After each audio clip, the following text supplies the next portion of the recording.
Bill Elliott is a very successful banker. And he's not half bad on the straightaways either. Bill Elliott and Coors, a couple of American originals.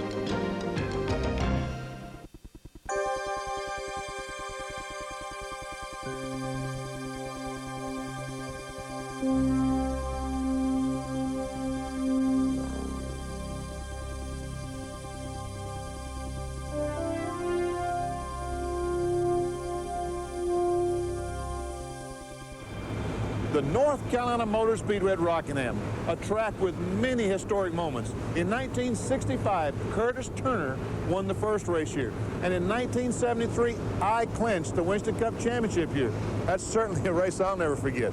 But in 1976, in the Carolina 500, fans were going to witness the start of one of sport's most amazing stories.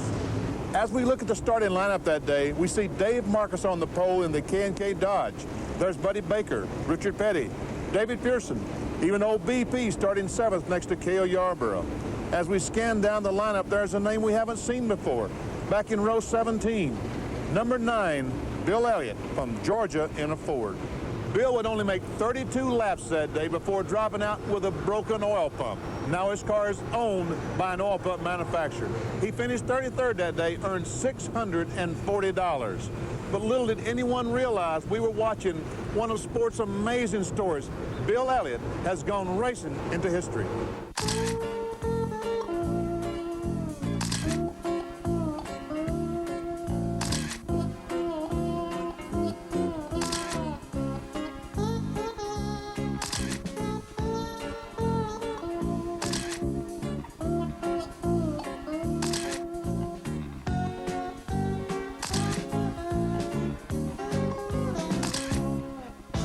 Bill Elliott's first pole win came in his 57th start at Darlington in April of 1981.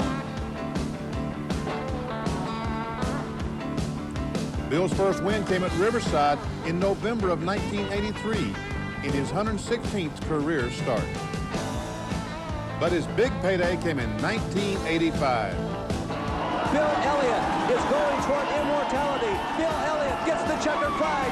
Bill Elliott has won an additional $1 million in 1985. 85 was such a letdown as far as what we tried to do and what went on that year. But I think 85 would have really been overshadowed if I'd have been up here then. I'm just truly proud to be up here tonight and be a proud of Winston Cup racing. And I thank you very much. Thank you, guys.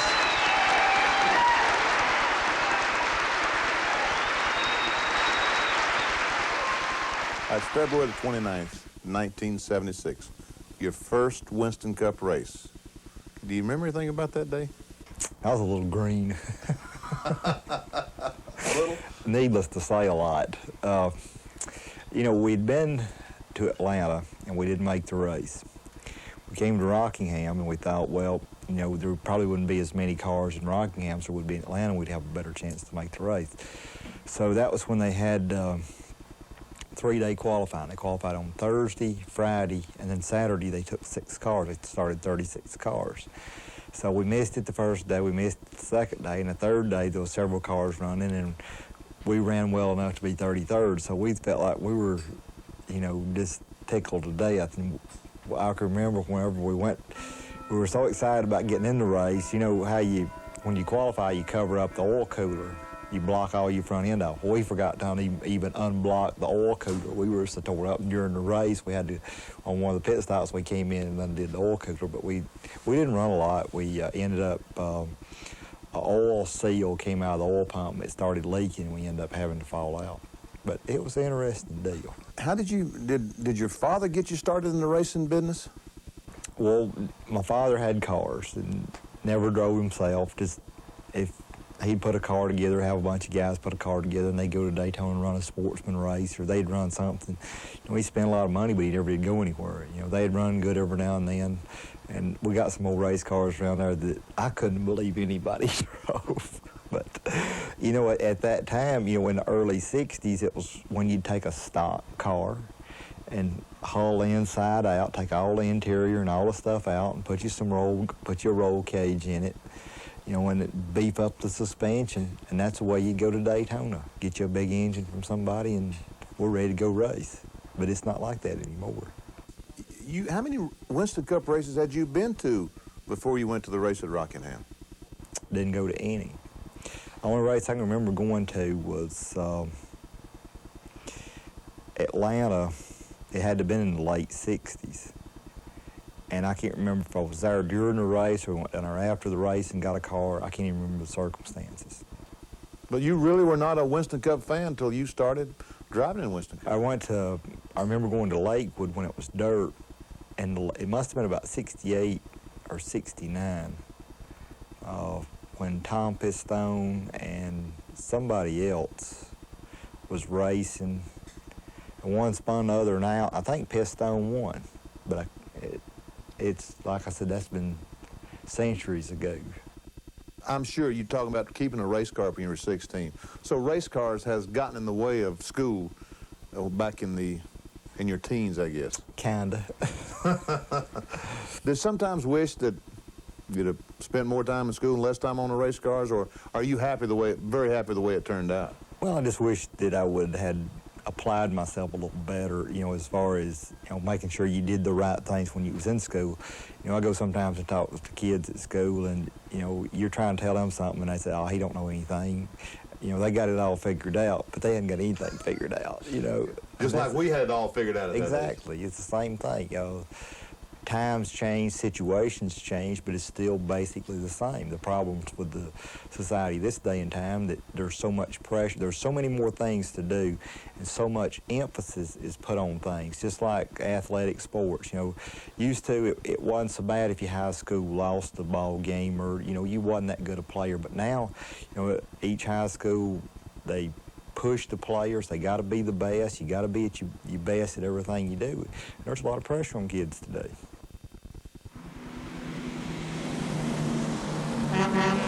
Dawsonville, Georgia, home of the Elliots. It's a place where kids can grow up without the pressure of the big city life of Atlanta, only 70 miles to the south. The old courthouse stands in the center of town of less than 1,000 people. That serves as a county seat for Dawson County. And would you believe there's not a traffic light in the whole county? Yes, the state route was number 9 before Bill made it famous. Dawsonville was as well known for its moonshine as for fast drivers in the past, and 4 drivers from this small town won at Daytona before Bill, but they were on the beach course.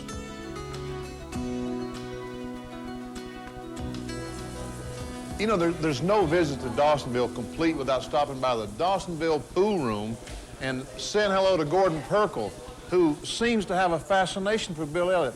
How long have you been keeping up with Bill Elliott and his racing ventures? Oh, ever since Bill started racing. Gordon, where did this quarter panel come from, the one with all the paint rubbed off of it? This came from Charlotte, 1986. The fall race up there, Oakwood home, Bill got in the wall. I think Bobby Hildon Jr. got in the side of him, and he scrubbed the wall with that one. What about the nose off there? That doesn't look too bad. This front nose here came in 87 up at, 86, Martinsville. I think he got into Kyle Petty on that one. Now, one on the right here is 89. This is the one that came from Daytona. It was on the car that he busted his wrist in, first of the season. Oh, so that would really have some worth one of these days, won't it? You can see how the right side is ground down. When the tar went down, it went into the wall.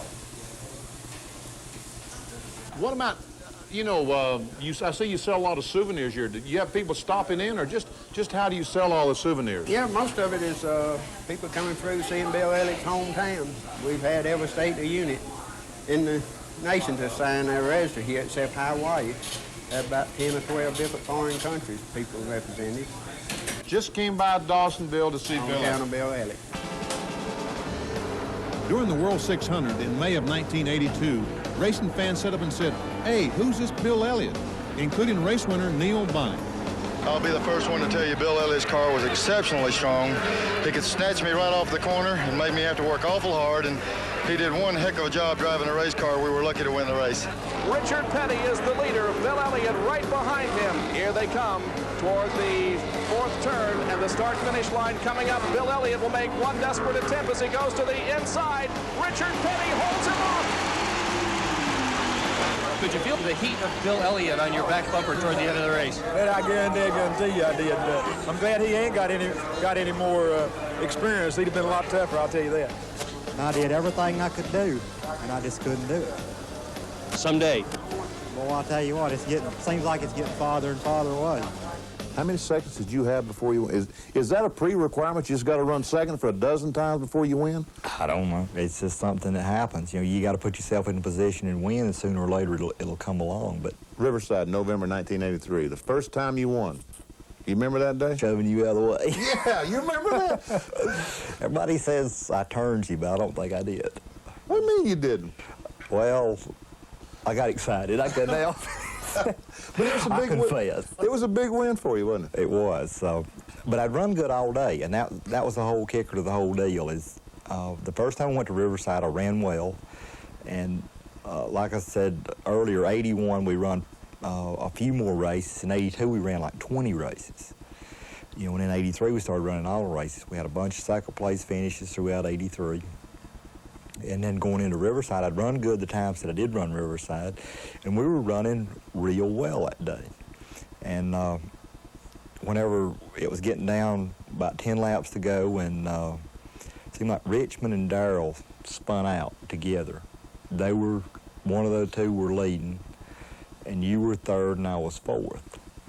And the caution came out, and when the green came back, I got by you, and then it started raining with about 3 laps to go. The rest is history. Want to see how Bill Elliott won the 1988 NASCAR championship? Too fast? Okay, here it is in slow motion. Bill Elliott and Coors, a couple of American originals. Hi, everyone, and welcome to Speed Week. I'm Larry Newberg. And I'm Bob Jenkins. Last Sunday's Southern 500 wasn't just another Grand National race. Bill Elliott had a chance to win a $1 million bonus. And unless you've been cut off from all forms of media, by now you know he did it, live on ESPN. One of the biggest stories in auto racing's history, Bill Elliott won the Winston Million, winning this year's Southern 500. Bill's $1 million win brought him and Coors national attention that went beyond the normal racing publications. Check it out, Sports Illustrated. Darlington, it must have some special memories for you after 1985 and walking away here with $1 million bonus. Well, you know, going into that race, you always hope and dream things would turn out the way they should, especially on race day. You know, you've been in enough races to know that anything can go wrong, and sometimes usually does. You know, for me, Darlington was a place that, as far as fighting odds, it was probably odds on worst place you could absolutely go to run for the $1 million. And we felt like, as far as trying to clinch it, Charlotte would have been the better place, but we missed it there. You know, and then all that followed us from Charlotte right into Darlington. But at Darlington, we were able to handle it a lot better. We worked very hard on the car, making sure that it was right for this particular race. And we came in here, we sat on the pole, and it wasn't as hectic as the prior race going as Charlotte was, but still yet it was a situation that we did everything right and we came out on top. And you know, all the circumstances that went on that day was probably the most memorable part of the whole deal. Let me ask you, and I know there had to be moments in that day that your heart just literally jumped up in your throat. Like, I know when Cale blew the power steering hose, what did you think when you ran in that smoke? Well, about the same thing I thought a couple of years before that. Cale was driving a Monte Carlo at that time. He blew up and went into turn 3, and they didn't quite catch a caution quick enough, and I ran in the oil about toward the third, fourth turn wall down. And I thought the similar things was going to happen. And immediately when it started smoking, I turned left and came across the apron and came out on top. But you know, still, the situations like that stand in your mind, and I knew that all I had to do was hold him off the last several laps of the race. He didn't have any power steering, so you know, it turned out to be an okay day. But the main thing of it is we stood up under the pressure. We did what we needed to do, and still yet we won the race. And what a year 1985 was. Did you ever believe that you could have a year like that? No, you know, I can remember sitting in New York at the banquet in '84, and they were announcing all this money, $1 million if you win 3 out of the big 4 races, you know, and all this stuff. And I thought, well, you know, boy, that's nice. But, you know, who am I win? I've never won a Daytona. I've never won a lot of places they ended up winning at. But, you know, the year started out and you were just Jack the Bear all of a sudden and ended up, and it's hard to put your finger on it. You know, you go through years since and you have a down year and you can't really get everything going just right, and you can't really put your finger on it. You can't buy a win, but then some days they just come along like nothing to it. Now, I mean, it's been 4 years. The statute of limitations has run out, whatever you were doing. But just confess to us, what little something did you have that no one else had in 1985? Nothing. Oh, come on now. I couldn't tell you if I didn't know what the other guys had, so how, you know. But you must have been fudging just a little bit. We were probably more legal than a lot of the guys were. Oh. That's probably what it was. We were too legal. Didn't know any better, right? I didn't know any better. But the Winston Million, you won the million, but it almost destroyed the team, didn't it? Well, I think all the things that happened that year ended up being a negative as far as us personally. The stress you put on, we'd been working a lot of hours, over a few guys there. That was probably the biggest help we had. We were kind of like a Kowicki or somebody like that had, you know, a few people, and the fewer people you got, the fewer problems you got, because there's not that lack of communications between people thinking somebody else did something or somebody else didn't do something. But looking back on that, you tried to make things work right each and every race, and you know, we were working night and day doing everything we could right. I think we ended up just burning ourselves up, and then that began to come a negative before the end of the season. You know, sure, it was nice to win, but then you were tired of the deal. But going into Darlington, it was the situation from 101 Talladega to going into Charlotte. You know, for the first time I'd run for the million, I mean, it was a total disaster. You know, you couldn't move, you couldn't work on a race car. And see, I was devoting so much time to the race car. You know, now you're having to do other stuff, and I couldn't deal with it. You know, it was just a situation that was taking you away from the race car. And as time went on there, you kind of got things put back together, and we did well enough to win Darlington. And it was just a situation that we organized things well, and they worked. But, you know, all in all, as far as the insight going into that, it's tough to deal with.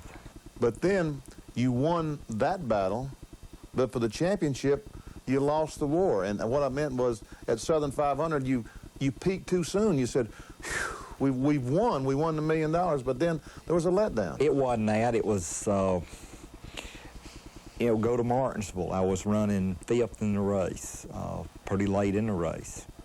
Go down in the 3rd turn. Somebody behind me lost their brakes, crash ahead of me, drives me into the first turn wall. Whose fault is that? And I was doing what I needed to do. Go to Wilkesboro. We had some bolts break in the flywheel. You know, just something that nobody's fault just happened. And there wasn't nothing that I could do about it. With success comes attention. If you miss a Bill Elliott autograph, there are 5 souvenir trailers just outside the track where you can pick up a Bill Elliott souvenir. Can I help anybody? Got the Elliott Coke bottles, brand new out in Charlotte. Those are the new Coke bottles.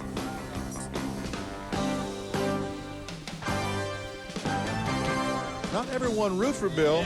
It just seems that way. Elliott, yes, sir. Elliott, number one. Where's Dale at? Bill Elliott. Dale. Earnhardt. Elliott. Bill Elliott, who else? Bill Elliott and my favorite battle. Bill, 5 times the fans have voted you the most popular driver. Now, I know that's got to mean a great deal to you. It really does. You know, you've been around racing enough, and it's tough to be yourself, you know, all the time. You know, especially as focused as you have to be, you know, going into a race or doing that sort of thing, and it makes it tough. But you know, to do that, and you know, the fans do like you, and I think it's a point that, you know, I wasn't born into this. I wasn't, you know, I was just a kid that grew up working in my father's building supply business and ended up chasing a dream, and it came true. Who's been the people, influential people in your career? Well, I think there's been several. You know, my father made me work hard when I was growing up, and, you know, he wouldn't let us participate in any sports or any of that stuff. It's, you know, you had to come home and drive a truck or drive a forklift or load this or load that. Or at what age? To 9, 10 years old. You know, when I was old, I was driving a forklift when I was 10 years old, and I was driving a truck when I was 13 years old. When could you get your license in Georgia? 16. I was driving a truck on the highway when I was 14 and 15. Everybody knew that around Dawsonville, though, right? Well, not the law. Not the ones that meant something, but, you know, there again, times have changed a lot since that point in time. But I guess the biggest thing I learned was working hard and, you know, going at it the best way you know how, and, you know, having good people around me. Ernie has been very good as far as what he does. He gets bent out of shape pretty bad if things don't go right, and he's probably the more temperamental one of us as far as, you know, everybody talks about how mean Ernie is, but there's a good side to him, but there's also a very business side to him that he wants to run good no matter what. 5 times Bill Elliott has been named NASCAR's most popular driver, and fans from all over want to know, where does he come from and what makes his cars run so fast? This is the Coors Mellon Racing Complex. This is the building that Bill and Ernie started their racing enterprise back in the 70s, both in the same shop. Bill in one side, working on the race cars, Ernie on the other side, building the engines. And then later on, Bill built the building you see on to the right to work on his race cars. Ernie, meanwhile, took over the entire shop for the engine shop. And Bill steadily built the shop, added on until he came out with this building you see in the center that now houses Bill Elliott's trophy room and souvenir shop. And then further on to the right, we see the large brown building. That's Ernie's engine shop that he built about 1986, a fabulous facility. And over behind the center shop is the new race car shop or preparation shop that Bill just moved into in the summer of 1989. 24,000 square feet just to work and maintain a race car. And even the small road you see between the buildings, that goes back to the Elliott airstrip, a private airstrip, so that they don't have to go to Gainesville to fly out. They simply go out the backyard. Welcome to Melling Racing there, good buddy. How long have you been in here? About a month, just enough to be disorganized. And how big is this place? 24,000 square feet. Just to work on a race car? Well, we thought later on we might make men and boys shop out of it, have these little rooms I'll show you in a few minutes where the people can go in and change. Well, how about showing us around? Come on, we'll show us around here. All right. I will kind of show you an idea of what we do when we first bring a truck into the shop, and then we can kind of get an idea of what we're trying to accomplish. Okay. You know, the problems we had before was when we brought a car back from a race, you know, you'd be outside, it'd be raining, so on and so forth. You know, and it was always a real aggravating thing when you brought a car in to get it off and out of the truck and in the shop. So now we got the truck, we just back a truck inside the building, and we can have the truck in a totally separate area. And we got rooms for 2 truck bays here. So we back a truck in, and it can be in its own little space. We can close it off to where, you know, if you don't want to heat it or you don't want to air condition it, you don't have to. But then we can leave the doors up if you do want to heat it or air condition. And then we can roll the car in here, unload your tires, put them on the rack over there, back the car right up in there, wash it, clean it up, and then roll it around over here where they're working on this other car, and go through your setup, jack it up, then disassemble it. You know, hopefully it's still in one piece from the race of the previous day. Now, what if you bang the car up? Do you still go wash it first? Well, you'll still go in there and tear it down or blow the stuff off. If it's a basket case, you'll just probably roll it in there and then roll it on out that door. That's the goes trash pile. outside, yeah. Okay, that's the trash pile. That's the trash door there. So, you know, or if it's not even in the truck, if it's that bad a deal. But anyway, you know, we roll it over here. All right. Then we start We'll check our setup. If it's a pretty good deal, we'll weigh it and go through the front end and stuff and just see what we have. After you come back from the track? Right. After we come back from the track, we'll re-weigh it and just check everything. You know, If it's good, you'll do that. What about if it's bad? Will you go through that? you'll still do it because you want to see what's out. You know, if you've been in a little deal where you've beaten bang with somebody to see if it's knocked the front end settings off or changed something else about the car. For example, the car we run at Martinsville the other week, we brought it back in, we cleaned it up and brought it over here and checked it. You know, and there was a few things off about it. But then when we really got to checking, where the steering box is bolted onto the frame, when that tire blew out, it just about ripped that out of the frame. Really? I'm serious. It was unbelievable what it did to it. And you wouldn't think anything about it, and it went on and finished the race. But that's just some of the stuff that does happen that you got to keep a check on. You know, we've had some stuff I'll show you a little later that where you've gone in and the frames will be cracked a lot, like if you run Bristol where it's so hard on suspension stuff, you'll find a lot of cracks in a lot of different places. So you bring the car in and check it out after a race? After a race. That's the most critical time. And then still, you know, once you get to the back to the racetrack, you're constantly checking over everything again anyway to see if it's messed up anything. You know, we bring it back in here and we redo it, pull everything out, then we pull everything off. Then we take, and if a car's not going to run again, like say this particular weekend, you know, you'll try to disassemble it, and that's what all the blue doors are. That's our disassembly rooms, disassemble rooms.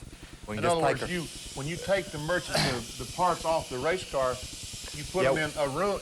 Each car has a separate room? Each car has a separate room. You know, we're not organized yet, but that's what our basics are trying to be is, you know, when we get a particular car, we'll just back it up here, tear it down, and all the stuff goes in that room instead of hunting all over the shop for a particular piece.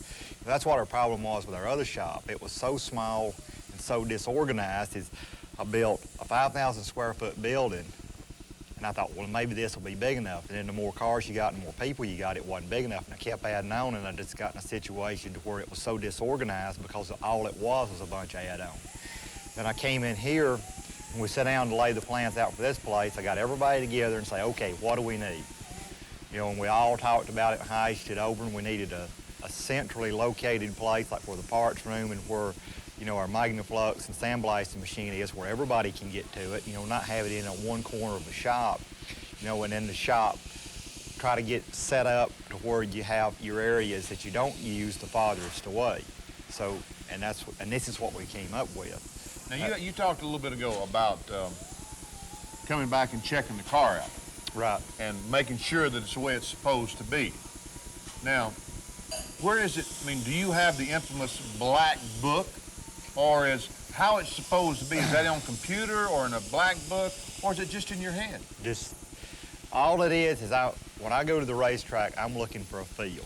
You know, and you know what I'm talking about because you've driven a race car too. And with these particular cars, the 89s over the 88s, and even the 88s over the 80 models that we used to run, the real big cars, you can just throw it away because it's worthless. You got to start all over again. You know, sure, you've got the basics that you may have run a 350 spring here or a 300 there. Let's say you go into Charlotte, you know what your basic setup was there. But these 89 T-Birds are so different that you can just throw that book away and start all over again. Huh. I mean, you don't use it as just a basics to start with? Well, you use it as a basics to start with, but what we found out about these things, it's not even close. You can just start all over. I mean, that's the whole point is, you know, how critical, you know, is keeping records. And what we try to do is we keep lap times of the race, whoever was a leader or whatever, and how quick you run and things of that sort.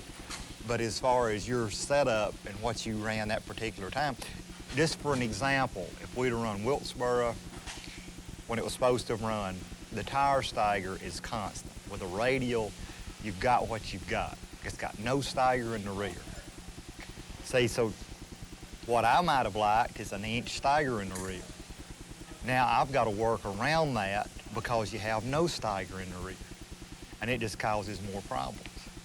So the the person who keeps the score in your pits, that keeps the laps for you, is timing your time as well as the leader's time. Right. And writes both those numbers down on the scorecard so that you'll know how you're stacking up at what point in the race when you change 4 tires and change the stagger and what have you. Right. Okay. And see, plus, you know, the racetracks change. Some of them get slower, some of them get quicker. But as far as the rest of the shop, it pretty much speaks for itself. You know, we got... What's this on the left here now? What's all this about? This is just to make headers and stuff like that. You know, we'll just put a dummy motor in a frame, you know, and it'll rotate, and we can just make a set of headers, and we've got all of the templates and stuff made to where the tailpipes come out, where you can kind of get things constant. You know, because the thing about a Ford's being, it's hard to buy stuff readily available. Most of the stuff you have to make. And that's the problems we run into, is most of the stuff we do make. For example, you buy one set of headers and they might fit in one place. You buy another set and they don't come out in the same place, then your tailpipes won't work. You know, and it's just a constant. So you make your own headers here, basically? Yep. Giebler makes a lot of our stuff, but then we have to kind of come in and redo it because the car might have changed. We might have changed places. You know, if your engine is a half inch off at one place or another, then it might be in the way of one place, or if you decided to go from a rear steer car to a front steer car, who knows? You know, then you have to redo another set of headers. And this is race car fabrication. This is where you physically build the frames and what have you. Is that true? Well, we don't per se build our frames.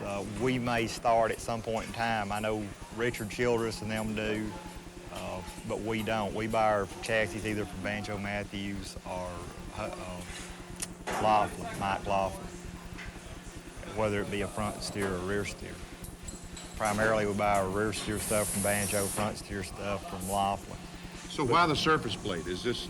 Well, that's, you know, we can repair our own cars. If we get a snout tore up, we can cut the front section off. That's what we call the front subsection, and replace it. Or if we don't like the way it drives this week, we can cut it off and move it up or down. So you have this level place that you can have a place to start and begin. Plus, it's a good way to set your bodies and make sure you got everything good and square. And you can square the car up on the thing and then use your grid plates on your surface plate to line everything up. And it's just a good, neat way to finish your race cars. Okay, now in here is the body shop. So we take what you saw in there, and then we bring it in here.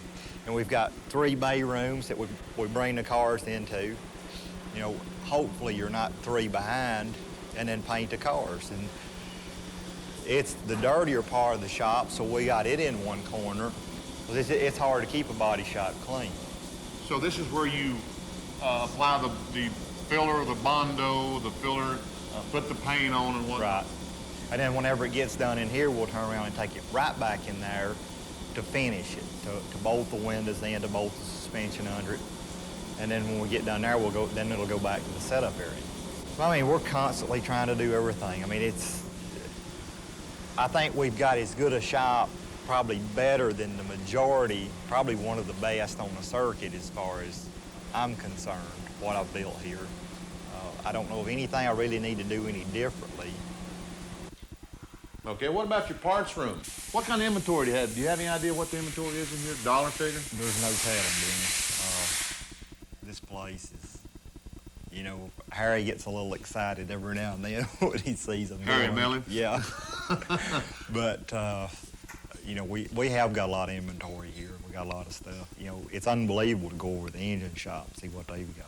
I mean, it's just unbelievable. Somebody will stop here on the side of the road and we'll show them around through these shops. They can't believe it. They can't believe what you've got here. What an investment you've got here. Oh, it's a tremendous investment. It really is. But that's what you have to have if you're going to compete today. But, you know, still yet looking at race teams, you know, you can compete with less than this. But it's just like what we experienced in '85. You can burn out. You know, you can work 24 hours a day, 7 days a week, but only for so long. You know, and here we're trying to run it like a business, and it's gotten to the point that it's extremely hard to look at it like it because it is a 7-day-a-week deal, and it's hard to work a specific number of hours, and you know, you try to do the best you can. That's why I built this place, is to try to help the guys out, to have them a nice place to work, to come into, and it's still tough. And folks, this is a treat.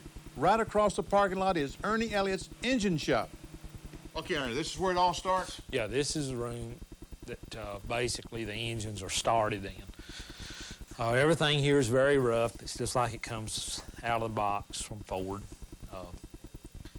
We pre-assemble the engine with the basic pieces we're going to use to get an idea of what kind of condition the block's in, as far as deck heights, what kind of clearances it's got, basically. Whether, you know, when I'm talking about clearances, I'm not talking about bearing clearances. I'm talking about, you know, if the crankshaft actually clears the block, if the camshaft's got a problem.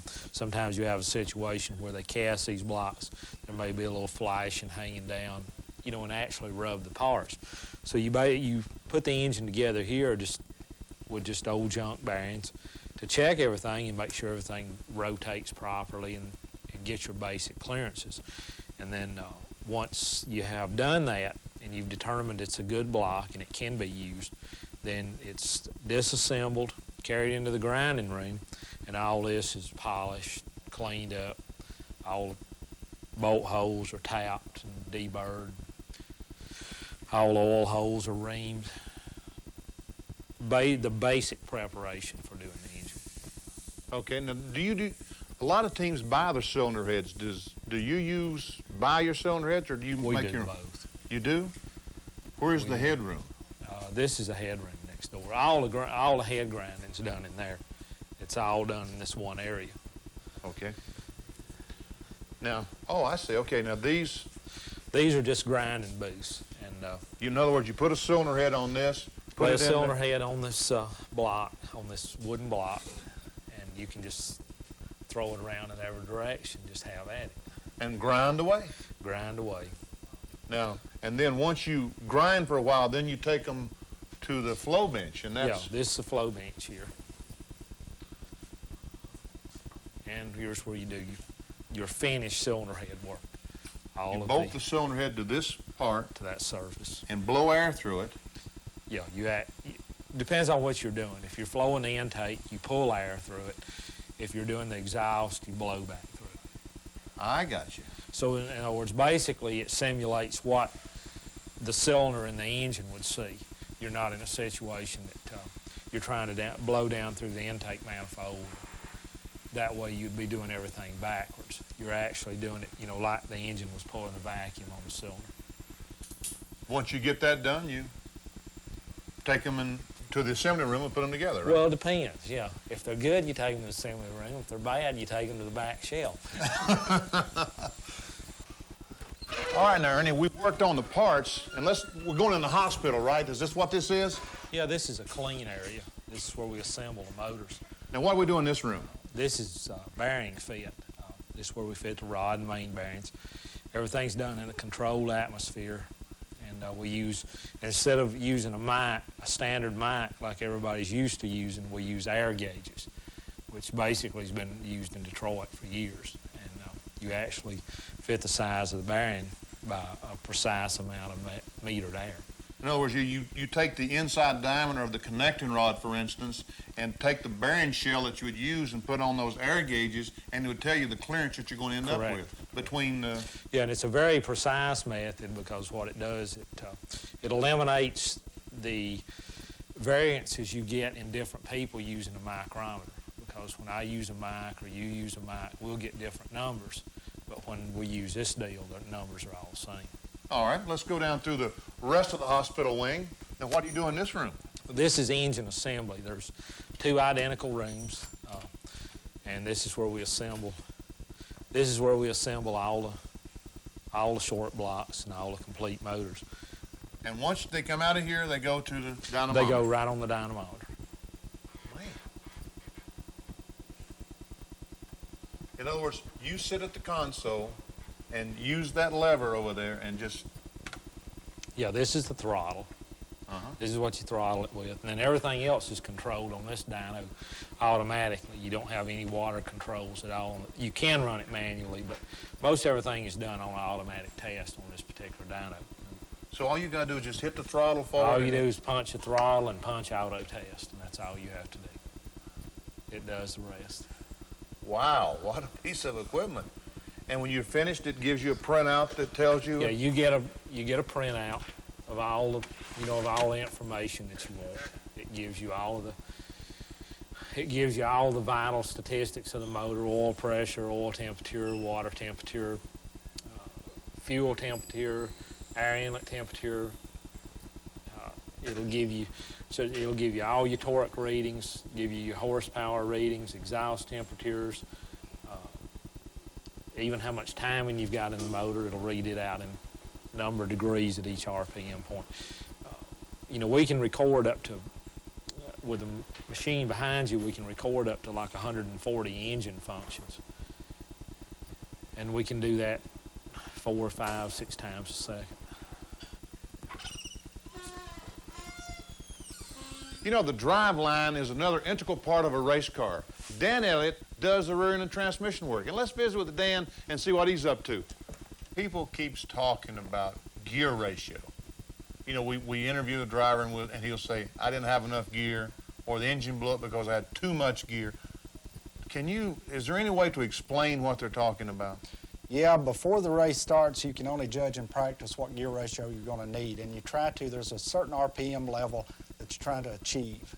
For instance, in the Bill Elliott car, what's the magic number? 8,000, 7,800 RPM? Yeah, let's say we go to Rockingham, and we usually run a 422 gear at Rockingham.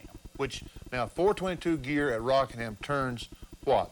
Anywhere from 7,800 to 8,000 RPMs. Right at the end of the straightaway. Peak RPM in the straightaway. That does 2 things for you. That also gives you a boost up off the corner, because the higher you can make the straightaway RPMs and make the engine live the whole race, then when you go down into the corner, there's a low RPM that it gets to, and that'll be somewhere around 5,500 in that range. And the higher you can keep it in those areas, the better it's going to help you coming off the corner. What a great success story the Elliott boys have been able to put together in the past few years, from this humble beginning to what we've seen in the past few moments. Complete with the convenience of an airport in the backyard. And Bill still gets a chance to play on 2 wheels instead of 4. What did it feel like finally winning that Winston Cup championship?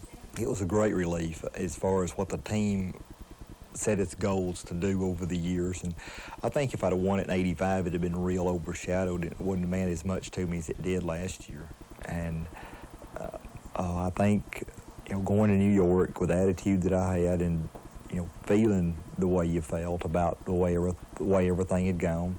Rusty put up a gallant effort to catch us, and we ended up. I got a lot of criticism the way I ran the last race, but I look back on that, and there was 28 other races that I had to perform very well in to end up putting me in the position I ran that last race in.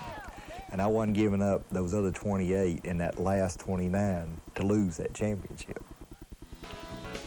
Let's take a look back at some of the highlights of the 1988 season. Here, Bill Elliott and Jeff Bodine make contact in Bristol. Bill does a complete 360 and yet goes on to win his first short track victory ever.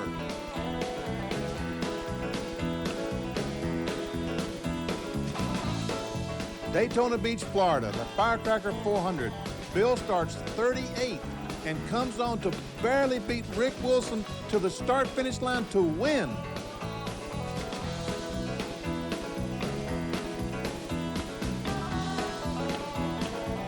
Darlington, South Carolina.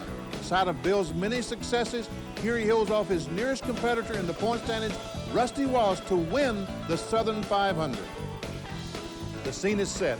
The Atlanta Journal 500. Bill Elliott, in front of his hometown fans, finishes 11th and wins the Winston Cup Championship. Started in 1989, you're the Winston Cup champion. Everything is looking good. It's going your way. And you go to Daytona, crash the first day there, and break a wrist. What were your thoughts about that? The only thing I could think of, sitting in that car when it slid to a stop, was how long am I going to be like out. I mean, you knew your wrist was broken. I knew it was messed up, and I mean, there was no doubt about that. And that's the biggest thing in my mind was how long, because I knew it was going to be a tough to deal with from that point on. And that has to come in as a champion. It's hurt your '89 effort a great deal, hasn't it? It wiped it out as far as, if it hadn't been for the model change, you know, from the '88 to '89 T-Bird, which was a pretty dramatic change, you know, and as far as my career has gone, I hadn't been through that many great changes. And the car is just totally different, and we've had to learn a lot about the car. I mean, it takes a totally different setup than the '88 did. And having to deal with that, you know, and not being able to test, you know, when I could have between the races at the first part of the season because I was messed up, it's just been a uphill battle. That brings us back to the North Carolina Motor Speedway. On Sunday, Bill will once again make an historic start. This time we'll ride with Bill and listen as the Elliott's plan their strategy throughout the race. Bill Elliott and 41 other drivers introduced to the sold-out crowd in Rockingham, North Carolina. The festivities are over. It's time that Bill crawled in the race car and started thinking about one thing, trying to win the AC Delco 500. He waves to his crew, and we see him start in his fourth starting spot behind Darrell Waltrip, and Waltrip alongside pole sitter Alan Kowicki.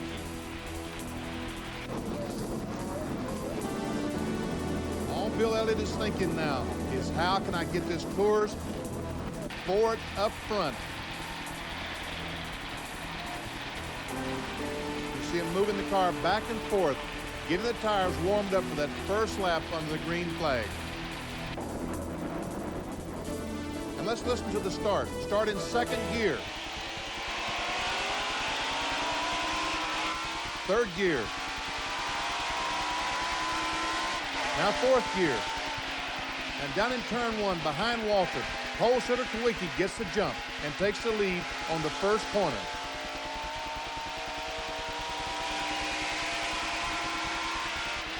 On the brakes hard in turn three. Already the car is going up the hill further than Bill would like for it to.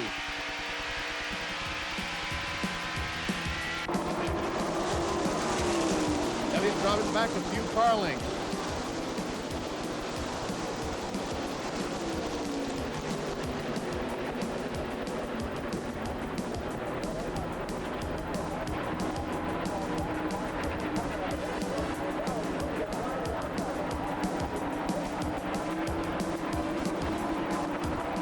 Walter trying to make a run on Kowicki. We see Bill fighting the car, struggling with it early on.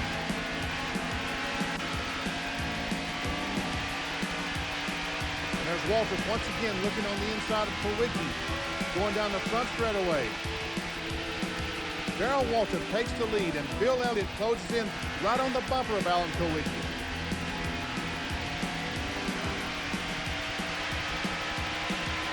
Kowicki's car wiggling badly early on.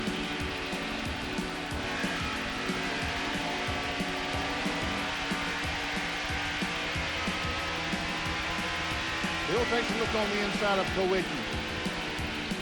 No, can't make it this time.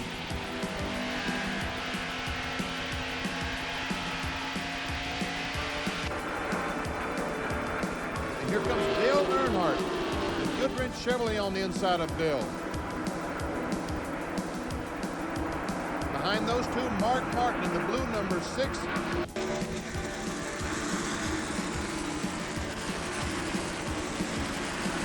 Coors crew watches Bill intently down the front straightaway. And here Mark Martin comes alongside Bill. And by now, Bill has figured out he's in for a long afternoon at Rockingham.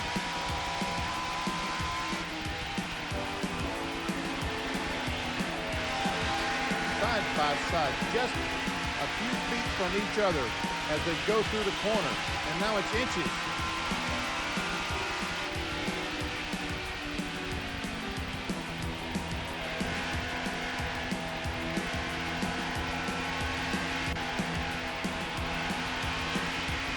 Bill trying hard not to give up the spot, but Mark Martin takes 4th spot away.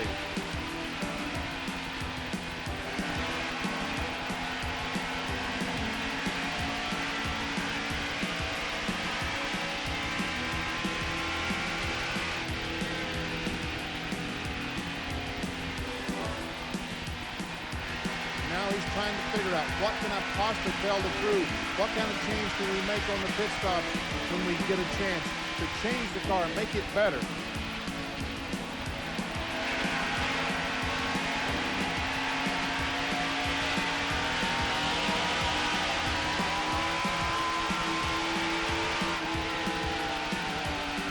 On the brakes hard down in turn 1, lets the car drift up. The glare already being a problem, and it's early in the race.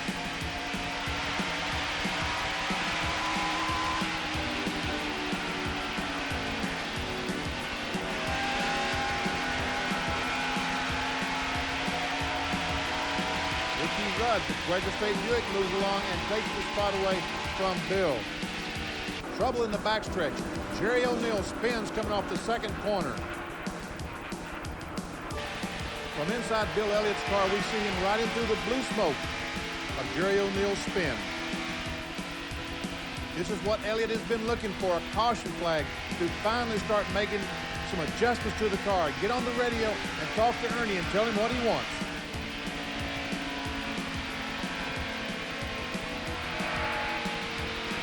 About 2 rounds of wedge in the left rear. 2 rounds of wedge in the left rear. Bill Elliott seems to think the car is loose. The back end trying to go out from under him. He's going to try to adjust that situation. Car coming down pit road, drives in his pit stall. Ernie, the entire crew waiting on him. There's a crew cam with brother Dan Elliott changing the right front tire. Tires rolled into him, picks up the wrench, and every tire changer's nightmare. The lug nuts fell off when he threw the tire up. He had to pick up 2 and put them on with his hand. We see the gas man, the fellow with the helmet, puts the wrench on, turns 2 rounds. That's Mike Brandt putting in 2 rounds of wedge in the left rear, and Bill Elliott drives away.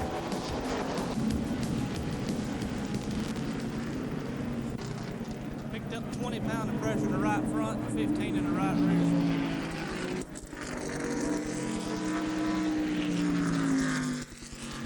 You put 2 rounds in it.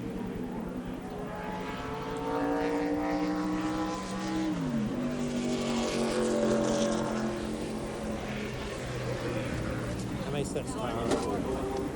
I got 7 left. I got somebody going now to get something over wreck. I got a couple of deals working for people to get some. Hey, better reload those. As Bill's nephew Casey looks on, Bill wants to know, how's the tires doing?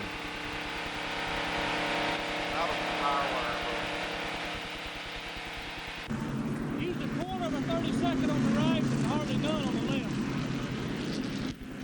Nowhere at all on the left, and a quarter of a 32nd on the right. That's just over 10%.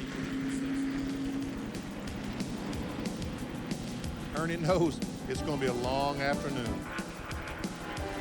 Great race between Rusty Wallace, Dale Earnhardt, and Ricky Rudd. This is for the lead, and Rusty Wallace takes the lead in the AC Delco 500.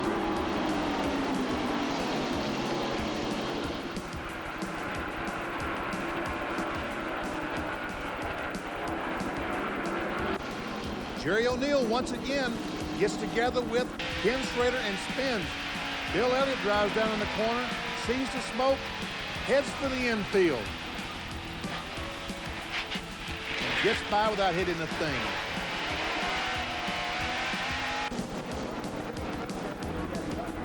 Another caution flag, another pit stop, another chance to adjust the car. This time they're adjusting the rear spoiler. Mike Thomas bending up the rear spoiler, putting more down pressure on the rear tires. Ernie Elliott taking some tape off the grill so the engine will run a little bit cooler.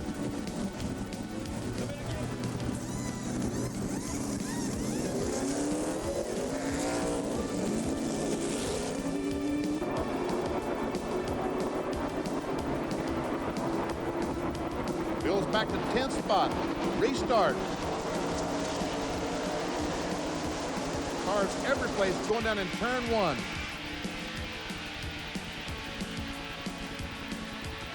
And Morgan Shepherd loses control in front of Bill, but stays on the wall, and Elliott is able to drive by. Just a few laps later, 10 laps later to be exact, big trouble. Michael Waltrip, Jack Pennington get together, and Bill Elliott runs in the side of Michael Waltrip. Here's what Bill Elliott saw going in turn 3 at Rockingham. He sees Michael Waltrip lose control, and watch. Man, everybody's wild. Everybody's wild. Now Ernie and the crew trying to figure out what they're going to do to fix the car. And now that it's certainly bent up. It feels like that it's got it towed out or something, one way or the other. Better be careful, you might not get the hood pins back in. Just leave it down. They decide not to raise the hood, that the damage is in the suspension. Ernie is under the car on the right side, making toe-in adjustment.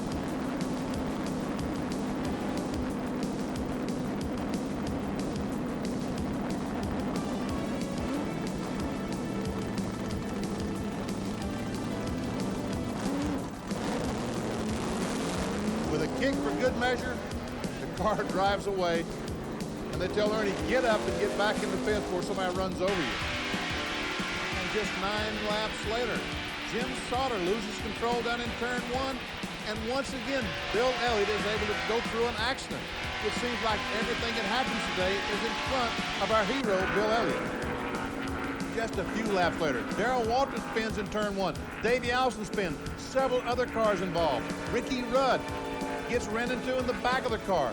All the cars have spotters. People up in the grandstands with high visibility above the racetrack, watching the racetrack and warning the driver.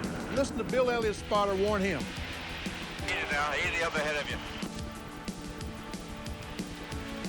Good going. Worse than a demolition derby. That's racing at the Rock. Lap 405.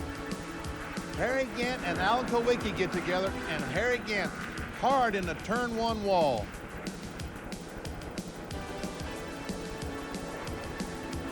We have a shot of this from the in-car camera with Harry Gant. Now listen to this, folks.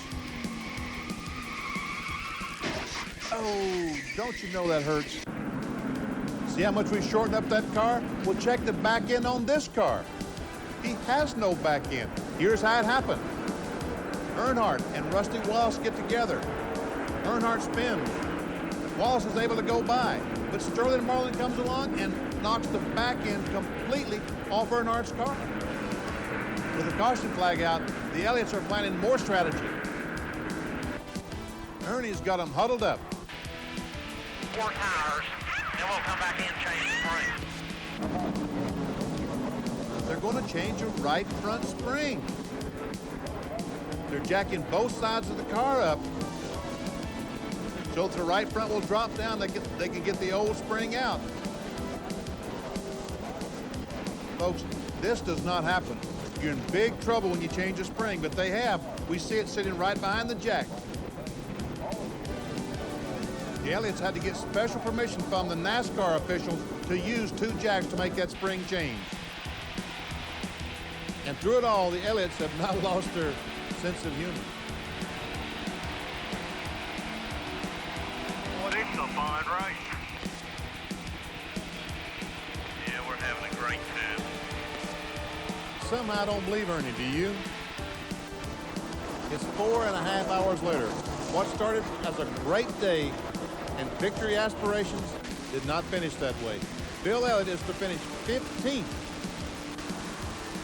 We can see the crew already getting ready to go back to Dawsonville. And Mark Martin takes a checkered flag and wins his first Winston Cup race ever. Win or lose, there's work that has to be done. Mike Thomas starts cleaning up the pits, and Bill Elliott drives inside the garage area. And what a day it's been. We see the tire mark where someone has driven in the left side of the car. Bill barely has missed 4 accidents, been in an accident where he'd been up the front of the car. And things got so bad that Bill and the crew changed the right front spring. That's right, folks. They changed the right front spring during a pit stop. Well, they talked the whole time, and they'd realized once they got in the race that they had the thing sprung wrong, and we had to check and see if we could actually do that in the rules, but they cleared it, and that did help, but we didn't realize what was wrong with the car. Had we done that earlier before the crash happened, I'm sure things would have been a lot different. 2 weeks later, Phoenix, Arizona, the Valley of the Sun, Bill Elliott starts 13th. On a 1-mile, flat paved oval, the Phoenix International Raceway. Bill was not very good at the early going, fell back in the 20s. But listen to Bob Jenkins call the end of the race. Look who's watching this. Bill Elliott, the first time that we've seen him up in the front runners this afternoon.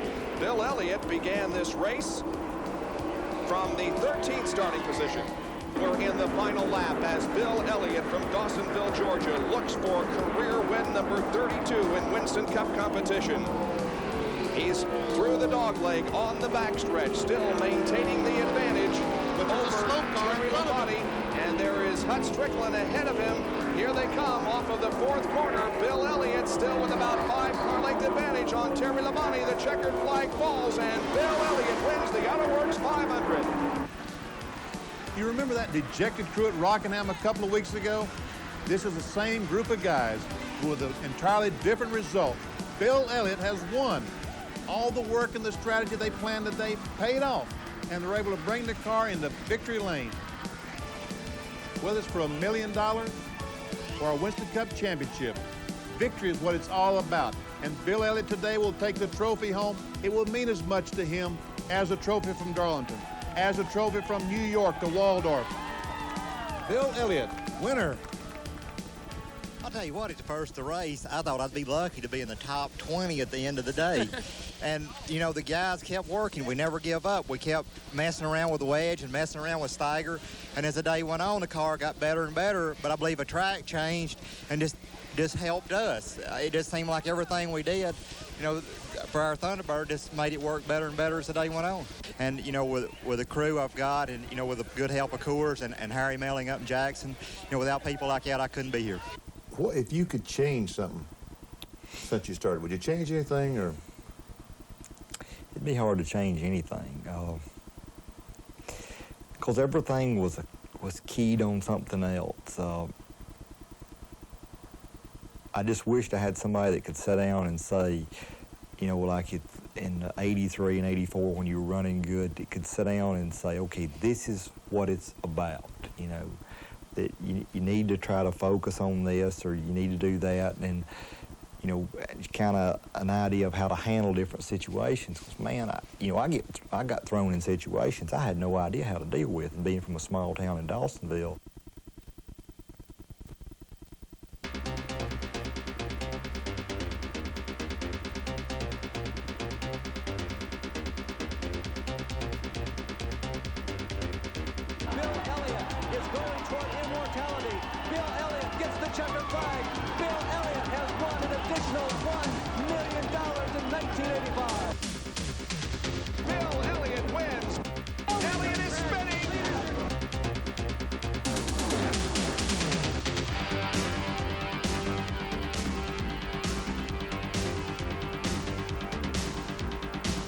Tell you what, I've seen a lot of races, but that beats all I've ever seen.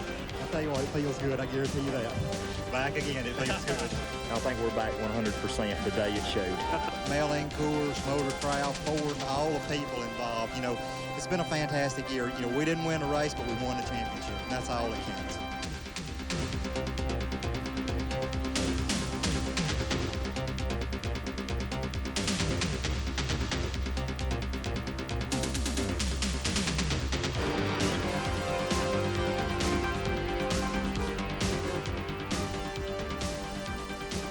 Ended up chasing a dream, and it came true.